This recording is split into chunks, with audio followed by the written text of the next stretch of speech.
All right, take 3. We've tried to shoot this video in 3 different locations. We finally just came in the house. It's super windy outside. Well, good thing we got a nice house. Hello, welcome to Refuge Farm. My name is Jess. I'm Maya. Sorry, there was a delay there. We are sitting down to have a chat with you guys today. So over the years that we've been doing YouTube, like we shoot a lot of vlogs and tutorials and have branched out and have other channels now. But I feel like kind of having these sit down talks I've been really good. Yeah, I mean, it's nice because there's a lot going on and decisions that are made. And I like this format because I feel like it's probably easy to consume as far as content goes. You can put headphones on. Well, I mean, also, I think it gives you an insight, a better insight than a vlog can into like just thought processes, feelings, why we're doing things. Yeah, for sure. I mean, like when you're making a vlog, you're trying to like, there's some factor of trying to like keep it entertaining, keep it moving and stuff. Yeah. But I really love the fact that at this point we have kind of the relationship built with viewers that's who we make these kinds of videos for, the people who are actually invested in our life, kind of sharing, because so much of these decisions get made just like this. That's correct. With us sitting down and having long conversations over a cup of tea. Well, at least one cup. Yeah, you don't have tea this morning. If you're new here, this is not necessarily our super typical content, though we do this occasionally. We're glad you're here, though. Absolutely. And if you're not here, welcome back to another chat with Jess and Maya. Today we're going to talk about some, I guess, kind of the conclusion of what we've called our crushing summer. So we did 2 other long sit-down chat videos kind of sharing about how a lot of our plans changed this summer, and we kind of came to a place of really assessing a lot of things and making some pretty big adjustments. So we very big. Just like super 20-second cliff notes. We started the year thinking we were about to start building a house. We had all these different plans for our farm and kind of this trajectory that we were on.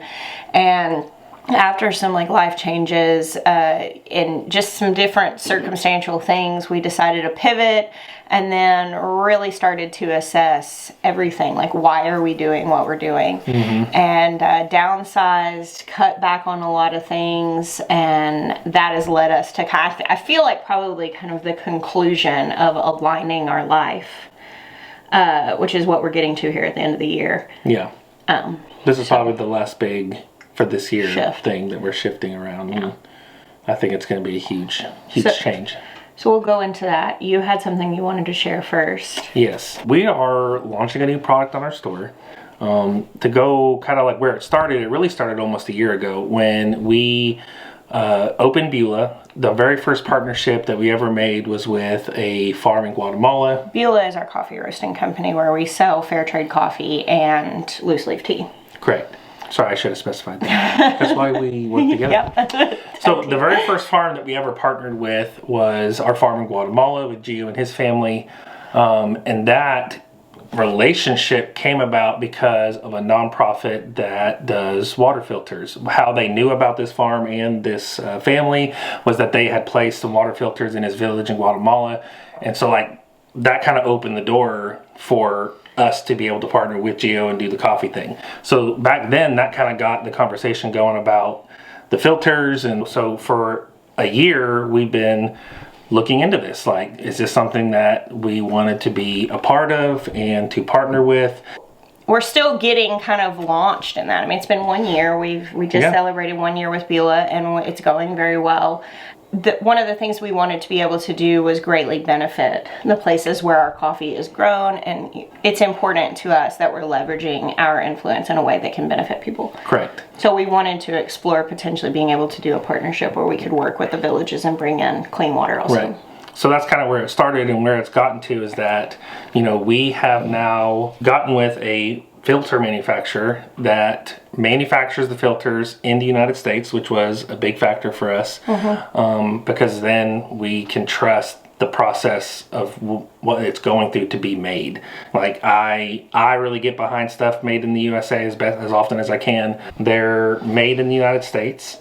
We went ahead. The reason why this has taken so long is that we took these filters, and it was very important for us to have them third-party checked. So we sent them off and had them tested from not the manufacturer or the company that makes them, but just from an independent lab, and got the readout of what they're actually filtering. That'll be available on the site. We felt like the numbers that it produced was very good and comparable. Did a lot of market research as far as like comparative products. We feel good about it. I think it's going to be a good thing to have available. So after going through that whole process, another instance occurred where these became honestly very useful, and that was when Hurricane Helene came through and knocked out our power. We were underprepared. We'd had very little potable water, and we had some of these prototypes. We had a couple of the ones that were actually selling, and we had a couple of previous versions, and honestly we unpacked them and immediately put them to work. Filtering rainwater.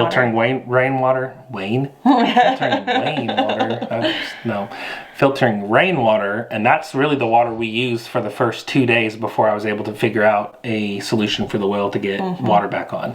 So that really kind of like solidified that this is something we definitely wanted to offer and get behind.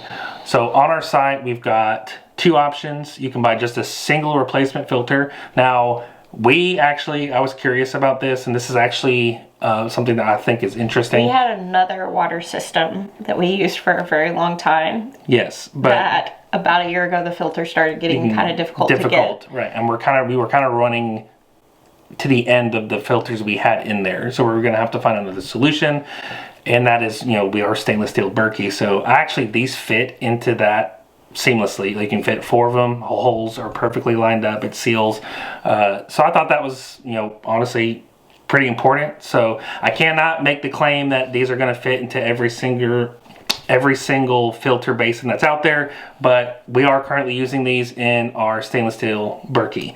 And then the other thing we're going to do is we've got a emergency kit kind of situation. It's got 2 filters. It's got a spigot. It's got the scientific lab test that shows what it's filtering, and then it's got the instructions that you guys can take, giving you the bit size for the holes, for the spigot, and for the filters, to be able to make your own basin. I think that this is really important because like we needed during Helene, whenever we didn't have power and water, we actually used down here, do y'all see these bins? We have these round ones right here. That's what we used. We actually made our basin with our filters out of those, like big, I don't know how many gallons they are, 10 gallons or something like that. Yeah. And that's what we were using during Helene. So it doesn't have to be 5-gallon buckets. Like you could, again, scale up the amount of water you're putting in there by just increasing the basin that you've got these attached to.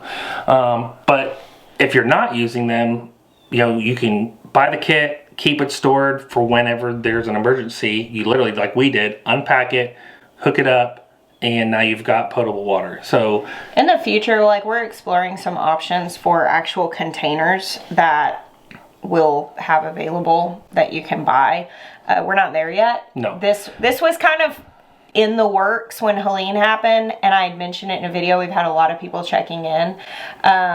We're just working out what we're able to offer, because trying to keep the manufacturing in the United States, the options are fairly limited, and very much limited on what's affordable. So and that goes for the basins. One thing that we hope to offer in the future is a stainless steel basin that we can sell on our site, that these obviously will go into. But as far as the filters themselves, we feel really good about the product, and we've actually used them and they work. Yeah. So go check that out. And now I'm going to set this to the side. And we are going, oh wait, no, there's one more thing. Sorry, come back. All right. In doing this, we actually are going to be partnering with Water Wishes in the capacity that for a portion of the sales of whatever we sell is going to go to be placing water filters where they're needed. Normally, our goal would be to place water filters in places like Guatemala or Nicaragua, Honduras, places that we're getting our coffee from. But for this particular sale, we actually are going to be placing filters in North Carolina, which was in I think parts of Tennessee, which was the most impacted area from Helene. Contact up there that is able to get them with where people are still needing them, because there are still a lot of people that don't have water and won't have it for months. Yeah. And so we felt like that was probably an important move. In the future, as we continue to provide these, we'll shift back to placing them in the villages and partnership countries with our with farms, partnerships yeah. with the farms. But for the time being, we're going to be placing filters off of the proceeds in North Carolina. Yep. So, sorry, almost forgot that part. That is actually one of the bigger reasons why, or one of the most important reasons why we're doing this, is also to be able to have impact and do some good. Yeah. Okay, now, say goodbye to this. All right. All right, here we go. Big news. All right. We're moving to Alaska. No, we're not. Absolutely not. Yeah, right. Of all the, it was 50 degrees outside this morning. I had on 3 layers of clothes. I don't even want to visit Alaska. I kind of want to visit Alaska. I definitely don't want to live in Alaska. The theme of this year for us has been a ton of assessment and looking at Why we're doing things. When we moved to South Carolina in 2021, we were at that time homeschooling our children.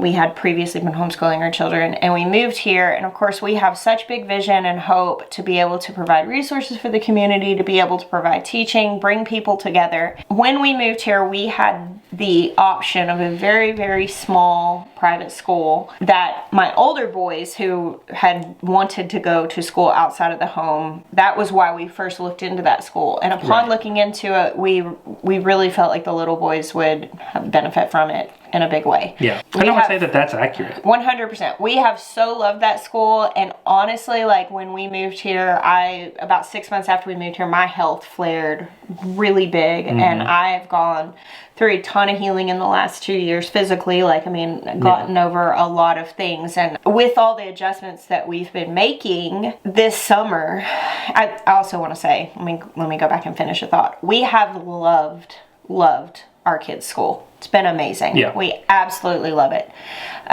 This summer, though, I started really, really feeling like I wanted to have my boys back home. Of course, Asher's graduating this year. Jackson graduated last year, and he's in college about an hour from here. Asher is planning on also going to college. Our 3 younger sons are in 4th, 5th, and 6th grade, and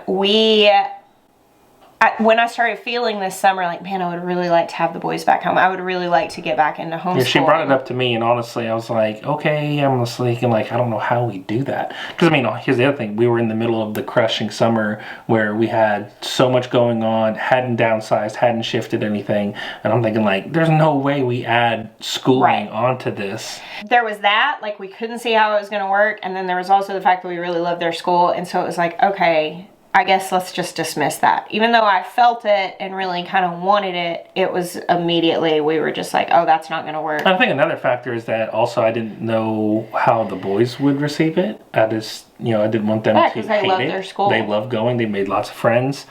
We kind of just shelved it. Yeah. And so we started the school year. It was around that time, Jackson moved, and I think it was the day after Jackson moved to school that we kind of had our reckoning where we were just like, what are we doing? And kind of dealing with a lot of chaos and different things. And we shared in depth about that in our last sit down chat video, about this. But honestly, Helene was probably, I would say it was the catalyst that kind of opened the conversation, in a real way. And honestly just opened our perception, not just ours, but even Toby, Ezra, and Ben. Yeah.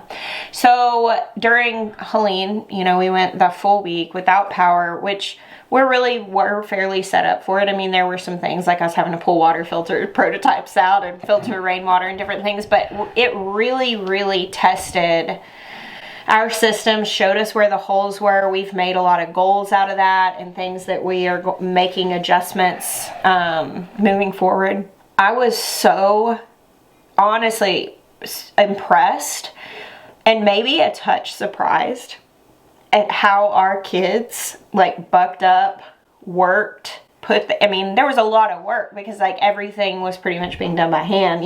We were having to do a lot more work to keep everything functioning because we didn't have, all of our conveniences. We didn't have power. And I was really, really impressed with our kids. And the boys, during that week of just working alongside us the whole week, they just started to express, they're like, man, I wish we had more time for this. Yeah, when just like being able to go out and actually be involved in stuff on the farm, which Right.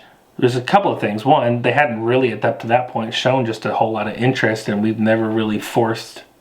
They help with stuff when we ask them to, but They never showed interest, like, oh, I really want to go, if that makes sense. yeah, like, and I mean, I have people message me all the time asking, like, what do you do with kids that aren't interested in the farm? My stance has always been, I always invite them in. Right. And there are some requirements. Like, I expect contribution in our family.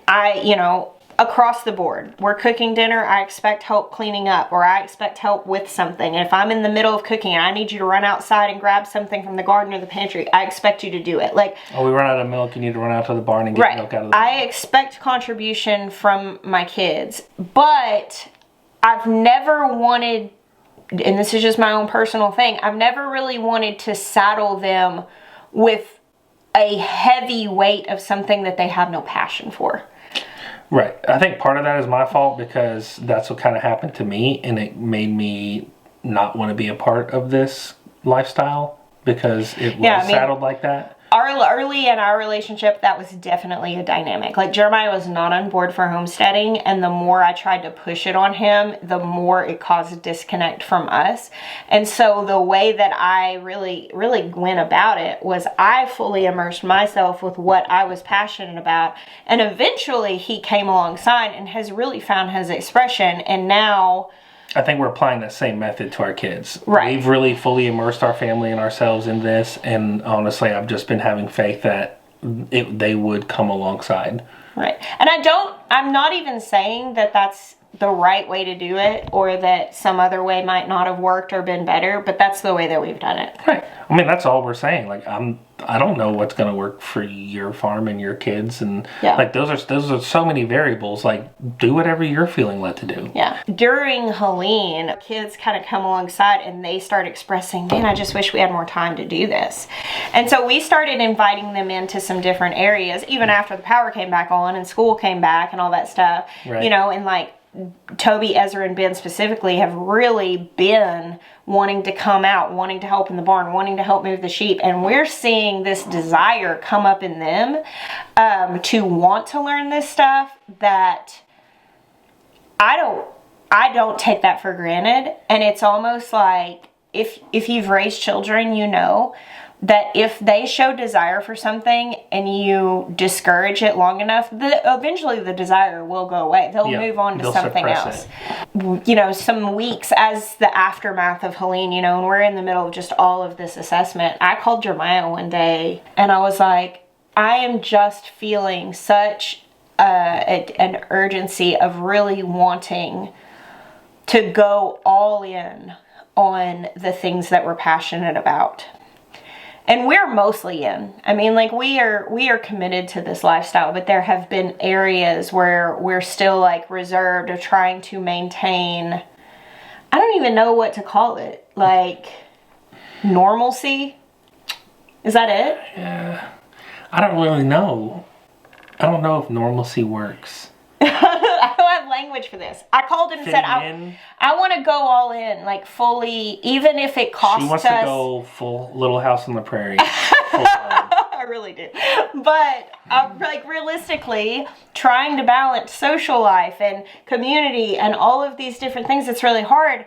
But I was like, I really want to just go even further into being fully committed. Let's grow our food. Let's eat what we grow. Let's spend time with family. And let that be the number one priority in all these situations. And yes, there will be still be time for community and all of that stuff, but I don't want to sacrifice the things that I am most passionate about and be like, well, I don't have time to do that because I'm doing these peripheral things, because in my experience, a lot of the peripheral things is seasonal, but this is what actually has the longevity. And I think a lot of catalyst for this way of thinking as far as our kids are concerned was when Jackson graduated and moved out, we realized we don't have that much time left. Right. Like, there's 9 years until Ben's in the exact same place. Well, also another big factor too, and I mean this regards grown kids. Malia has moved to South Carolina. She lives with Jeremiah's brother Noah down the road.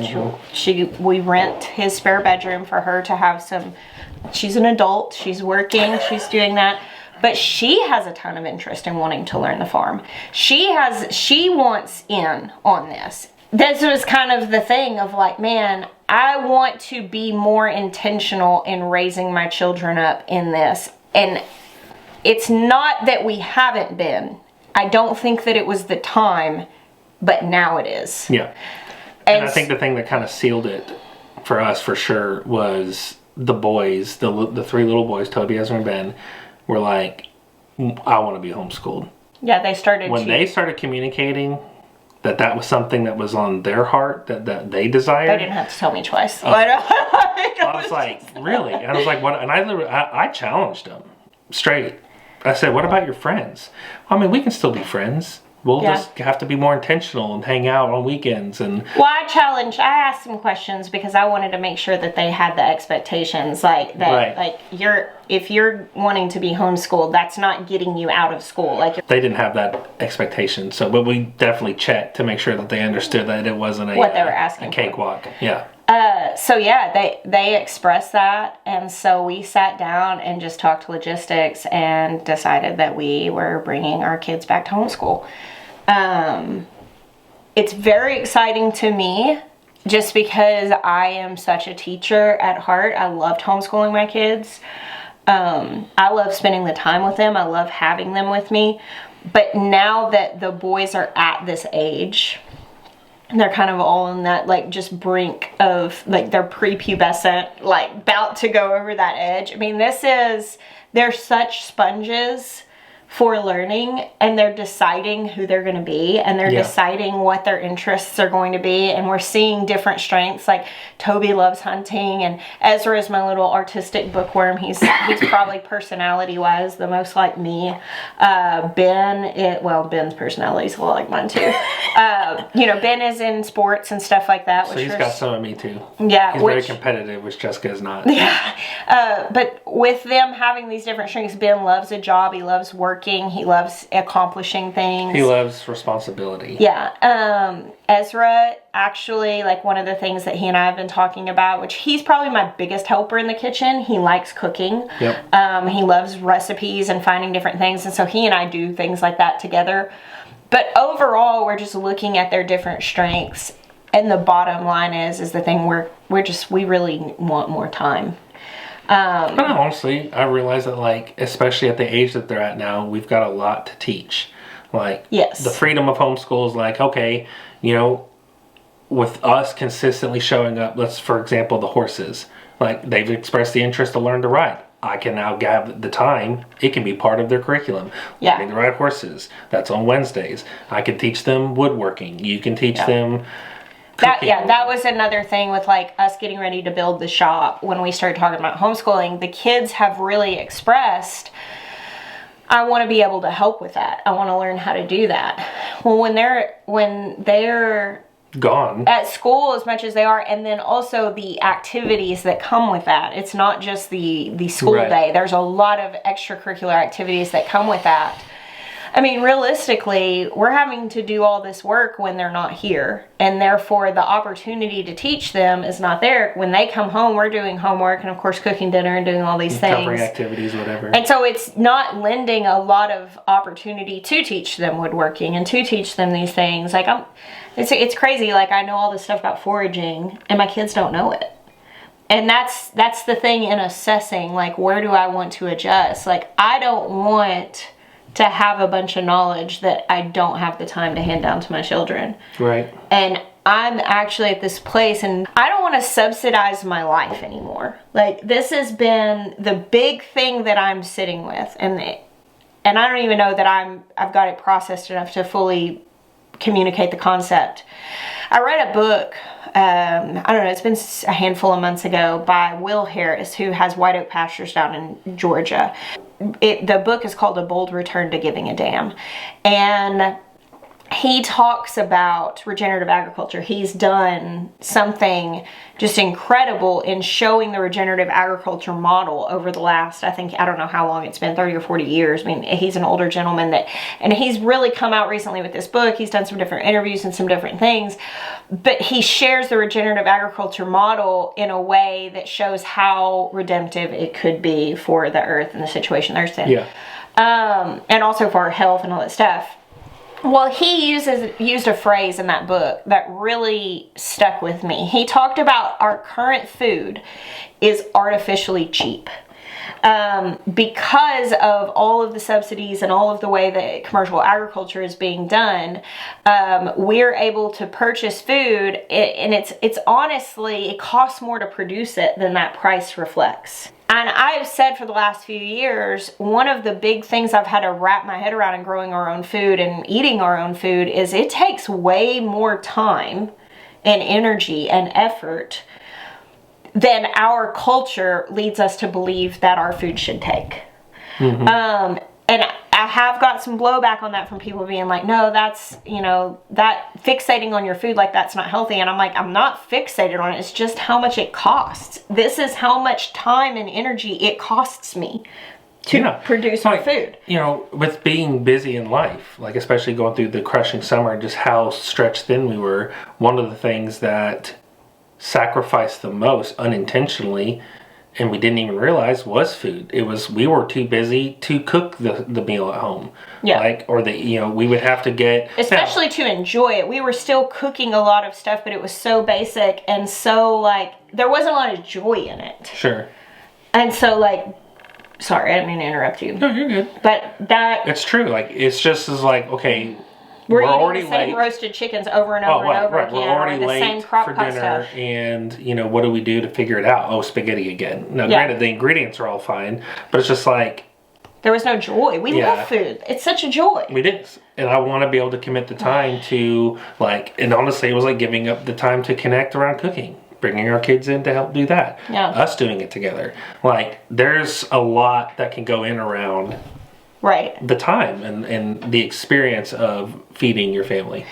And the thing that I started really assessing with how busy I was and how stretched thin I felt, I was like, I'm artificially available.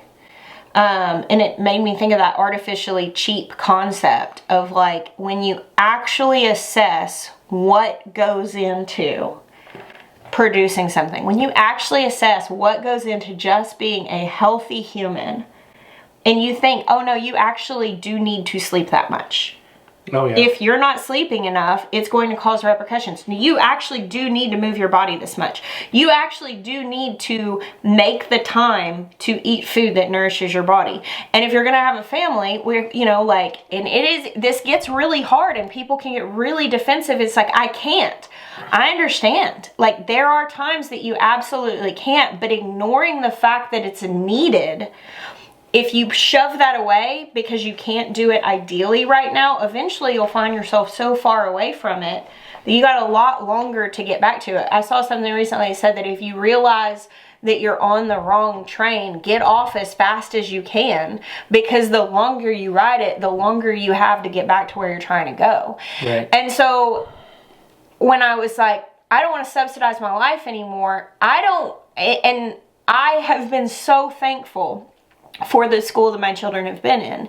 I think that it was absolutely what was necessary for us for that time, and there's been great benefit for them. They've made friends. I think they'll have their whole life, in this little community where people stay for a long time. I really do think they will stay connected with their friends.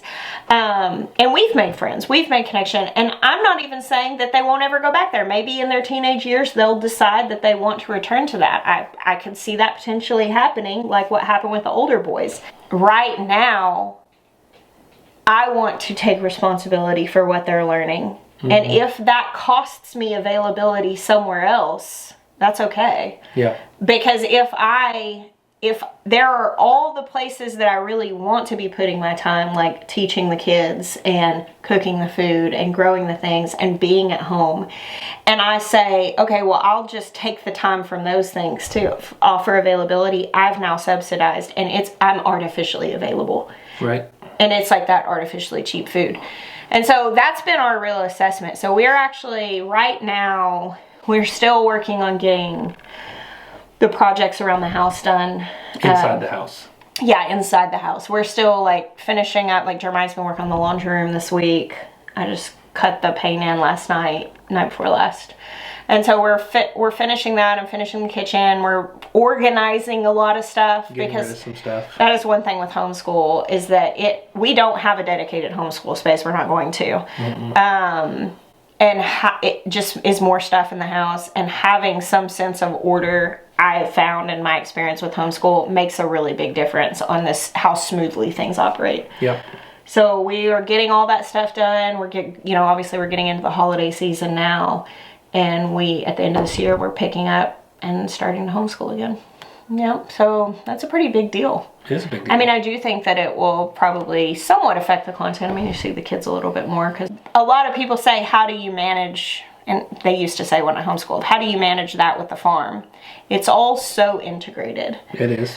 I've actually found my kids being in school outside of the home, while it does give me some hours every day that they're not here, my capacity, like doing homework after school, working on projects, working on doing extracurricular activities, and then of course the whole social aspect that comes with that.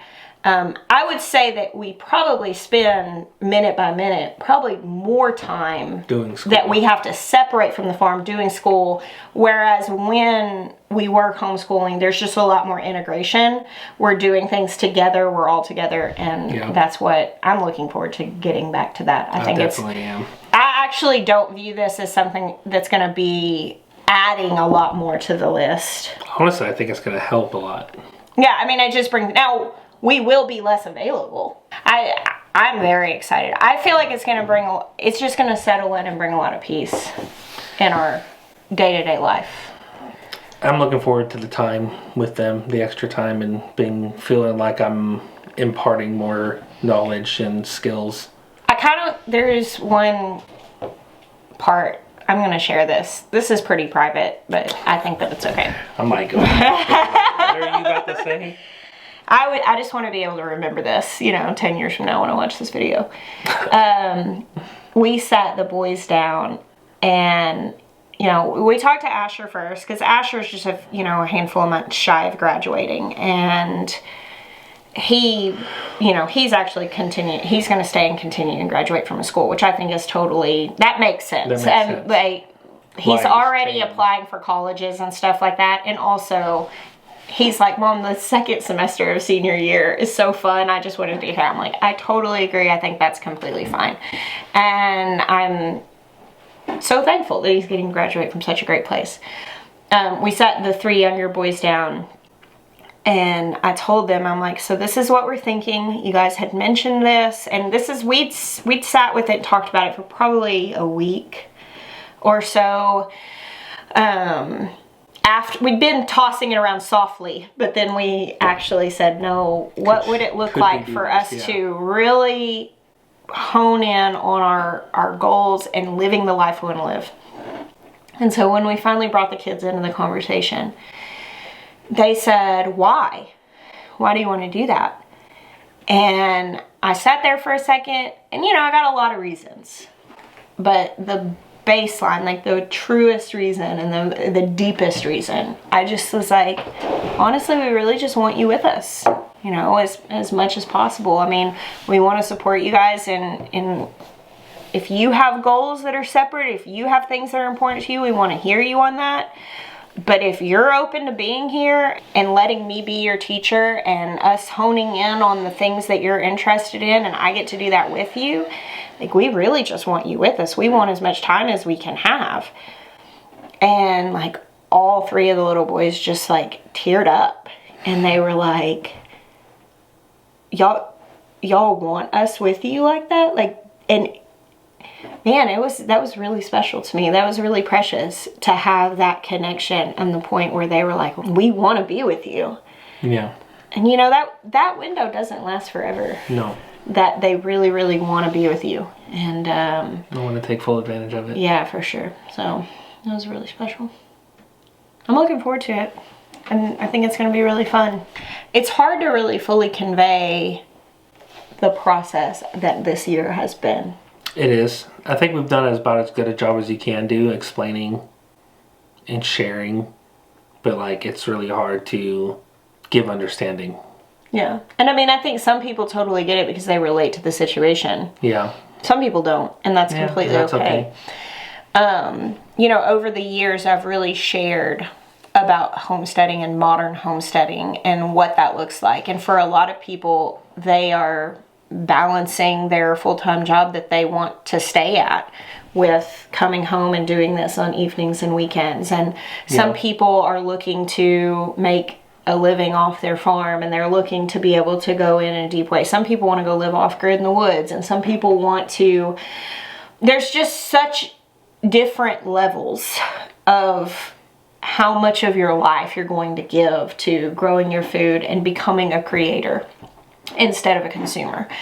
And I think that there are different seasons in a person's life where different levels of that are appropriate or even attainable. You know, there are definitely points that it wouldn't have been attainable to say, hey, let's set these goals of being, you know, self-sufficient. And it's been a little bit strange because, you know, I verbally process so much and I've been sharing so much for all these years, and I feel like people have watched us kind of go along the road. The journey. And life just isn't a linear thing. It's not point A to point B and here's the line. I mean, like just in this year, it's just like build a house, not building a house. Build a house right now, maybe build a house later. Like, you know, just in that one thing, we're going to school, now we're homeschooling. And it's just, there's never a clean path. Yeah. I've never experienced that. But I do feel like as long as we are making the decisions seasonally for what works for us, that's the right thing for us to do. It's the right thing for anybody to do. But I have felt such a renewed sense of excitement and passion and I guess hope for living this life that I love. I am so passionate about caring for the earth and growing food and enjoying it as a family and feeling the security that comes from that and feeling the connection that comes from that. I mean, like, it's just such an incredible opportunity to experience relationship. That's what happens on a farm. We experience so many layers of relationship, and you really, really come face to face with the impact that you have on the world around you. You know, I mean, even just when I study the soil of my garden and I look at how that soil is a reflection of the relationship that I have with it.